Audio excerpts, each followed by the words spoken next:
something I'm very, very proud of.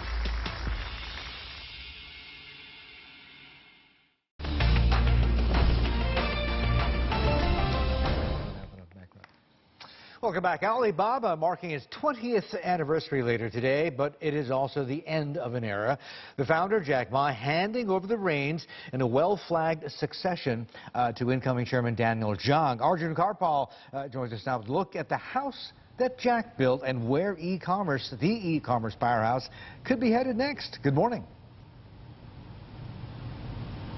Good morning, Martin. And it certainly has been an eventful 20 years when Jack Ma, along with 18 others, founded this company in 1999. They used to hold meetings out of Jack's apartment as well. And you've seen a few trends in China, of course, the boom of internet, of mobile, growth in consumption as well. And Alibaba really has undergone an evolution from launching the likes of Taobao and Tmall, which are two of the biggest shopping sites now in China, through to other areas like financial services with Alipay, which is one of the largest mobile payment platforms in China, and Ant Financial, which stands alone as a $150 billion giant unto itself with wealth management and other financial products as well. You've seen food delivery come in as well. When Alibaba talk about what it calls its new retail strategy, bringing together the different strands of its business from bricks and mortar stores to payments to food delivery, all into one ecosystem, which it calls the Alibaba ecosystem. But perhaps the most promising area that the market sees right now is the cloud business. This is was launched in 2009, and it accounts for just under 10%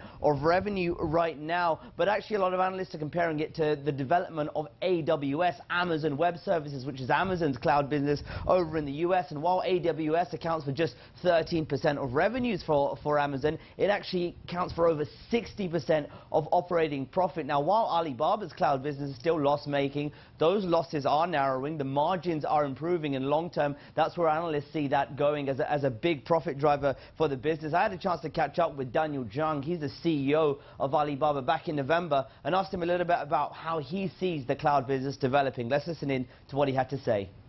Cloud computing is our long-term strategy, and we strongly believe that every business in the future will be powered by cloud. And we are very happy to build this cloud infrastructure in the new digital era and support all the business to go digital.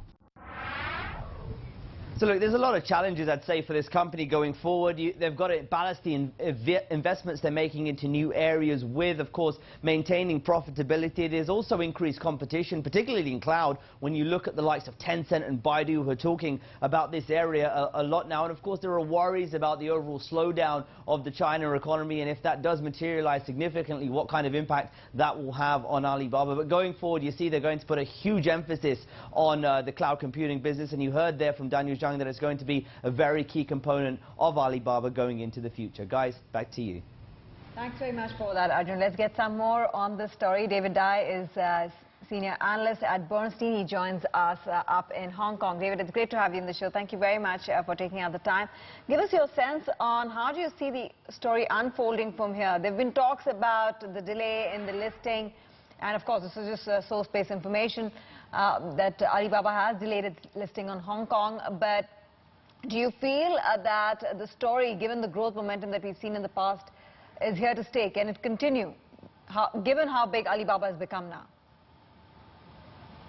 Yeah, I think that is going to continue. I think Alibaba is given the position and the growth trajectory of the company, I think it is becoming the core holding of every major investment firm, and hence becoming part of the Hong Kong market is certainly beneficial to both the company and to the investors, and I think that is going to continue.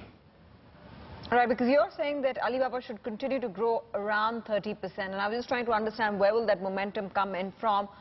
If you look at the global environment and competition coming in from smaller players, do you think that they could be, at this size, the pressure of there being a bit of a slowdown?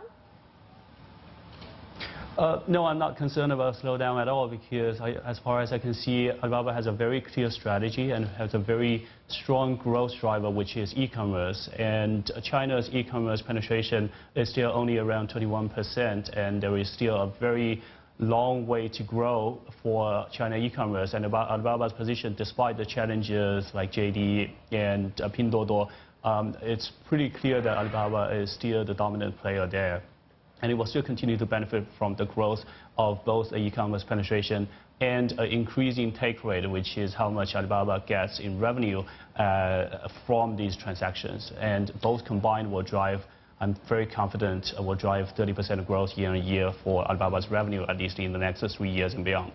Okay, so that's sort of medium term. But David, how much of a risk does the slowdown underway in China pose for Alibaba's growth? Because, I mean, we talk a lot about trade and exports, etc., but it is the Chinese consumer which, at least until now, you know, as in the U.S., has held up actually very well, notwithstanding, of course, the skyrocketing price of pork in China. Yeah, it's a very good question, because back a quarter ago, 2 quarters ago, there were a lot of concerns about China macro slowdown given the backdrop of the trade war and geopolitics.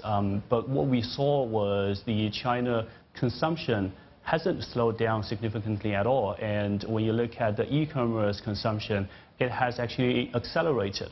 So what we see is a lot of the efforts that Alibaba had in penetrating into lower tier cities, for example, and growing the user base there has more than offset the small headwind that we had from the individual consumption. And individual consumption, as far as we can see, is certainly a lot more resilient as compared to enterprise spending.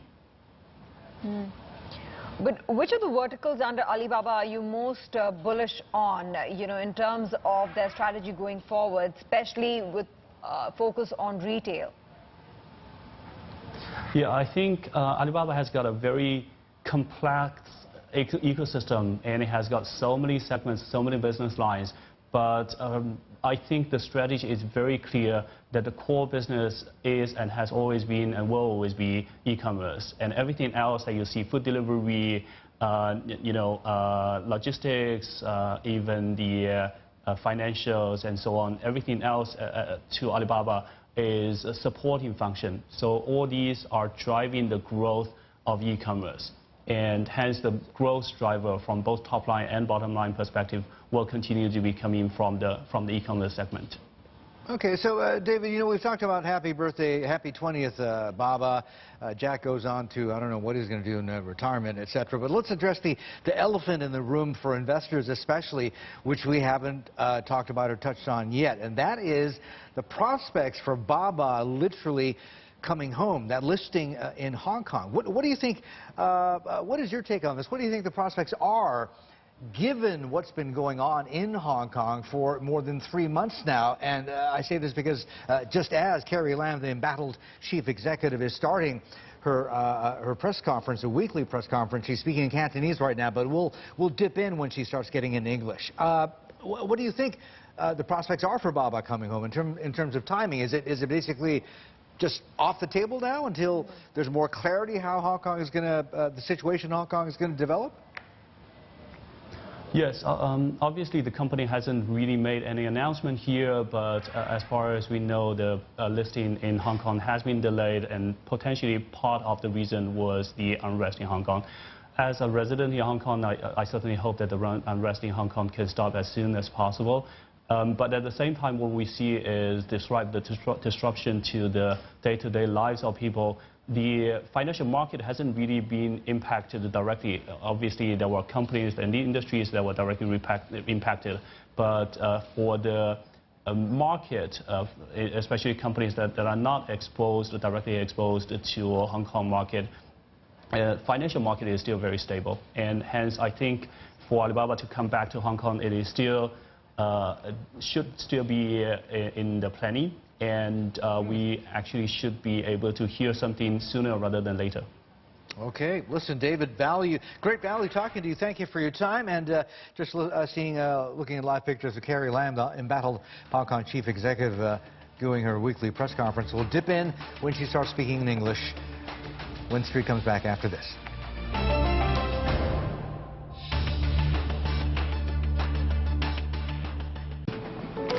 I'd like to donate these books. Thank you very much. Where do you get that book? A man donated it.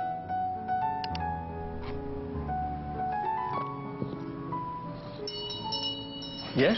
I'm sorry, but I need to retrieve I what believe you're looking for this. No.